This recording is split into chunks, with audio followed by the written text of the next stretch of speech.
What's up everybody, my name is Dwight and welcome back to GeForce Garage. Today we built a Minecraft themed rig powered by our newly released flagship GPU, the GeForce RTX 3080.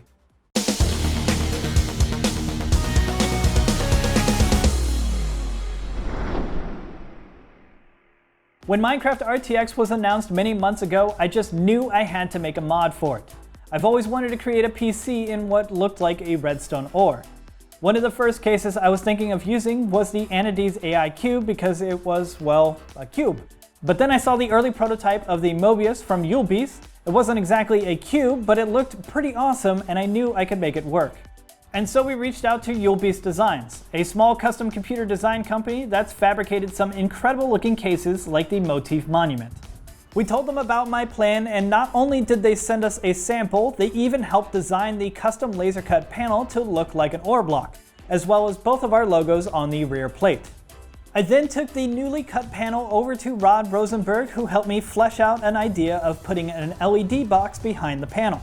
He recommended we use this new Chemcast black LED acrylic, which normally just looks like black acrylic until you put lights behind it, and then boom, it lights up. So I sent a couple of sheets of the acrylic over to Rod and he came up with a design to make it flush with the front panel and then used his CNC to cut it out. Inside the Mobius, there really isn't much space to work with, so we definitely had to go with a mini ITX motherboard. I wanted this to have as many bells and whistles as possible, so I chose a Gigabyte X570i Aorus Pro. That's right, I said X570, meaning we opted for a Ryzen 5 3600X, and we're using the Corsair Hydro X series CPU block to keep it cool, along with their nifty little XD3 pump. Then I paired the 3600 with 2 sticks of Trident Z Neo RAM at 3600 MHz. For storage, I used a Gen 4 Corsair MP600 1TB SSD, and on the back a 1TB Samsung 970 EVO. Funny thing to add about those, since there is active cooling on the front M.2, I took the heatsink off of the Corsair and put it on the Samsung M.2 in the back. Did I need it? Probably not, but it fit and it can only help. For the power supply, I went with the Corsair small form factor 750 watt and had custom length cables made from Mainframe Customs, including our new 12-pin. And of course, we topped it off with the GeForce RTX 3080. To be honest, there wasn't much clearance in there with the 3080, so I had to get some low-profile fans from Noctua, taking them down from the standard 25mm to these, which are about 15mm thick. To bring it back to the front of the case, the LED box itself is just polystyrene that I spray painted the back black to keep it stealthy. The LEDs themselves are 2mm thin NeoPixels that Lee Harrington recommended to keep it as thin as possible. I wanted to have full control over them, so they're attached to a fade candy that runs scripts that I made.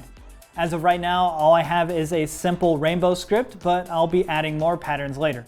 And since I got a little overzealous with adding things, there is a small wire bundle on the back, but I think I was able to manage them pretty well, given I can't hide them behind a motherboard tray. Well, I think it turned out great if I don't say so myself. Now let's see how it performs.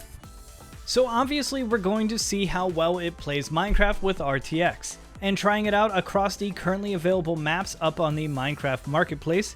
At 4K with the render distance max, the average frame rate I was getting was around 90 frames per second, occasionally breaking into the hundreds.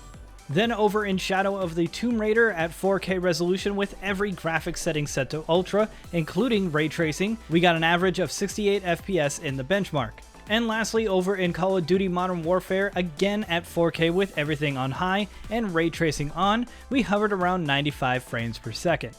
I'm very excited to finally have done a project with a game that means a lot to me, and I can't wait to play some Minecraft with RTX now on my own little redstone ore powered PC. Thank you to Rod and Lee for help and advice on the build, and to Eric and Ken over at Yulbeast, thank you for letting me be one of the first to try out the Mobius. If you guys want to pick up one of these cases, check out the link down below to pre-order one. And if you guys want to see more custom builds like this, hit that subscribe button down below, and I'll see you for the next one.